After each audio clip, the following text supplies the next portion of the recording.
Hey guys, it's Bianca from the Closet Historian here today with another sort of hair tutorial walkthrough for you guys to show you how I've been styling my new modified Middy haircut. A lot of vintage gals go for the Middy haircut. It's definitely the easiest way to get very authentic looking hair, and the first time I did it after I got it cut, I was thinking it might be a little too authentic. It was veering into grandma territory almost, or at least I thought so. But just working through it a little bit more, I learned to get that balance of like not too soft and authentic and a little bit more sculpted like we do with modern kind of pinup retro hair, which tends to be a little bit less frizzy and a little bit less soft sometimes, I feel. But I'm just going to show you how I've been curling it since I got it cut. The Middy does have tons of layers, which is part of the reason I went for a bit of a modified Middy. A bit longer layers, especially in front, but it is definitely rounded or horseshoe cut in the back.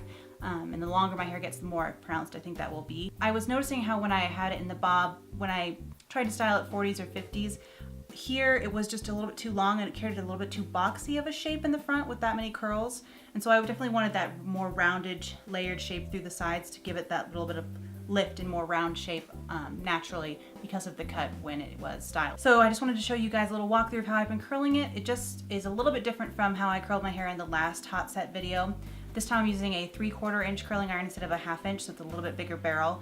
And then I've been curling this front top section forward as opposed to curling it to the side like I did in my last video. So you can see that in just a few seconds. And here's the clip. Okay, so here is what my hair looks like with its natural texture just air dried. You can kind of see the angled shape that front heavy side of my part has. There are a few hairs hanging down on the shorter side that need to be on the other side of my part. Here we go, like that. So I'm just going to section my hair the same way that I did in my other hot set curling video from before. So it's just the 3 sections in the front, the side, the very top, and then the other side, like so.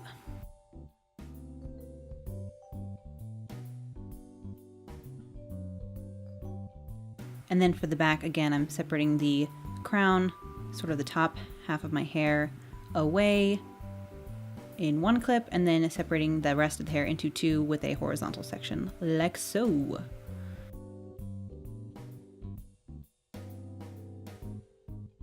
Then again, because I'm weird, I curl the back of my hair before the front. Like I start on the bottom half of my back of my hair before I do the front. I don't really even know why I do this, but here I am doing it again.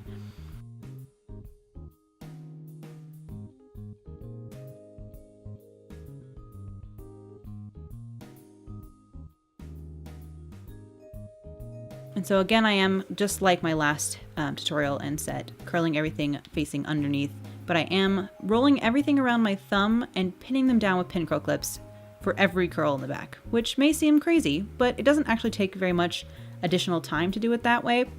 And it does create a very consistent shape to the curls in the end, at least I'm finding.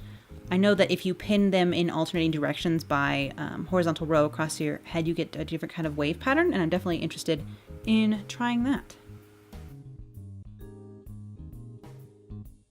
So here I am just curling the other section of the back the same way, curling everything down and under, and then I'm going to wrap it around my thumb and flatten the curl in the same direction and pin it with a pin curl clip.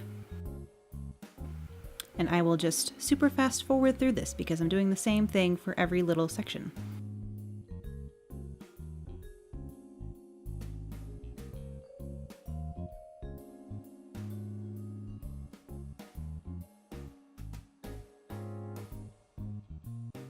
So for the sides, I'm going to do just the same sort of sectioning that I did with my last tutorial, everything down to the side, but I'm going to do sort of, instead of the flat pin curls that I'm sort of creating in the back, here in the front I'm going to do standing pin curls so they are a little bit more voluminous when I take them out. But it's still that same technique as last time, pinching it after rolling it on my finger and putting in the pin curl clip, so it's a little standing roll there.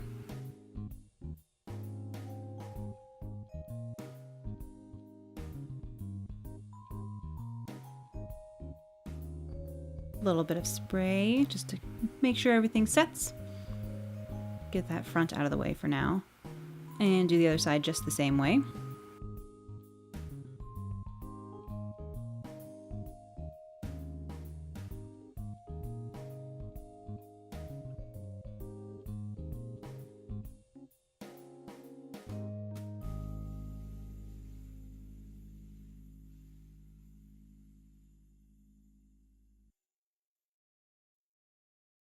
So here I am taking down that front section, and we are going to curl this different than I did last time. Last time I did everything to the side, and this time we're going to go forward.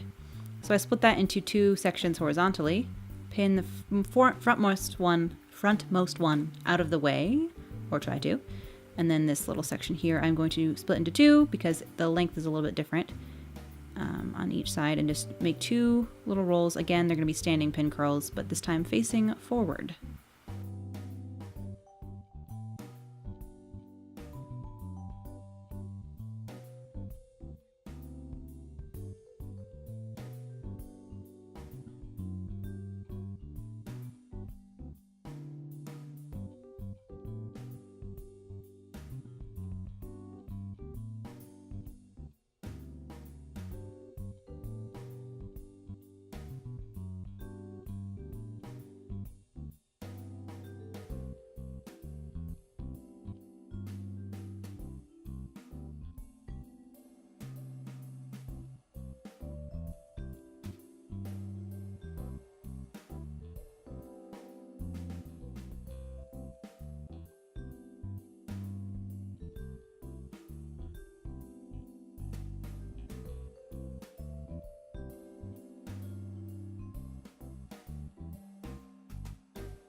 Those a quick spray and just let them cool completely while you do the rest of your hair in the back.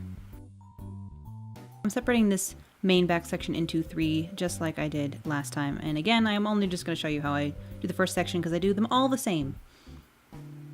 This is a good look, right?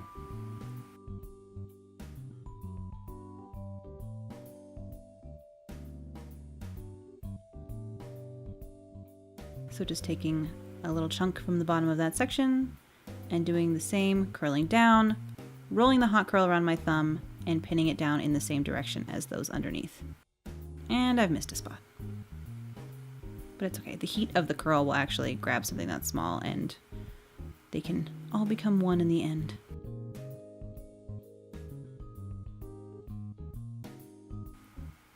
Another little chunk from that section.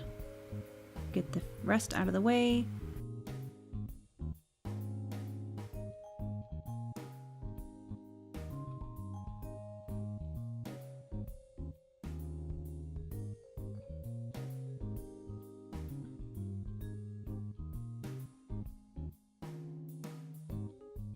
And I sort of just give up on this short piece. I'll do it separately.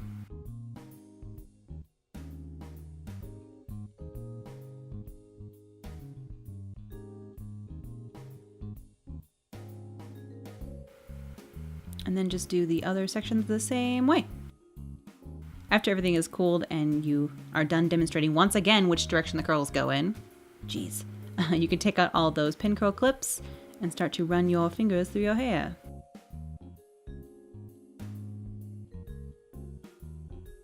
So just shake those apart. Now that they have cooled, nice crazy curls. And then just work your hands through them, moving those curls to the bottom, just like last time.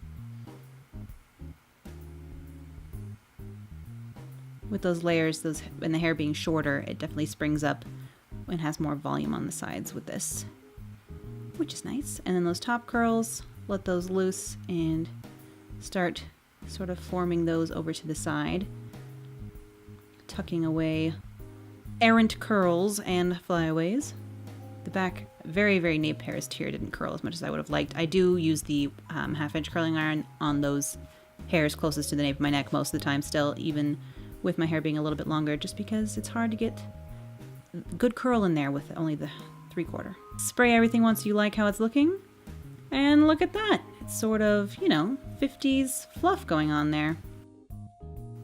In the clips in the beginning and the end of this video were filmed the next day after I did my hair here that you're seeing. So it's a little bit looser. I've slept on it and it's the curl loosened up. I didn't pin it up in the night. I didn't touch it up with the curling iron the next day. It just is leftover residual curl from doing this set the night before. So it is a lot looser and more carefree looking, and it was a windy day as well. But what I like about this set is that it still looks good once the curl has mostly fallen away. It looks a little bit more modern, a little bit less strictly vintage, but it still looks fine, which is very nice. So that's how I've been curling my hair recently since I got this cut. I've really been enjoying it. At first I was a little wary, had to get used to the layers, but now that I've sort of had some time to play around with it a lot more, I really like this style that I just like not having to worry about the wind or anything. It's a little bit fuller, a little bit less directly vintage, but I think it still looks a little bit Liz Taylor, a little bit longer haired Marilyn. But that's just how I've been styling it lately since I got this cut. I'm looking forward to playing with it some more and doing some maybe pin curl sets and different kinds of sets. I haven't tried doing the finger waves in the 1920s and more 30s styles that I do occasionally, depending on what I'm wearing. If I'm wearing more of a 1920s outfit, I like to do the Mervyn wave clips, to get the sort of 20s Marcel waves in my hair. I haven't done that with this layered cut yet. I'm not sure how well that is going to work.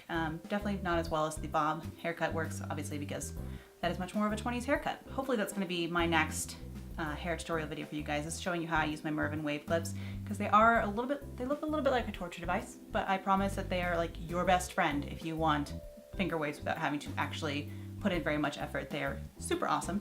So I'll hopefully be doing that video soon. I hope this video was helpful if any of you are thinking about getting a Middy or a modified Middy. And just wanted to show you guys how I've been styling my hair lately. Hopefully you enjoyed it. And I hope you guys have a great day. And I'll talk to you later. Bye!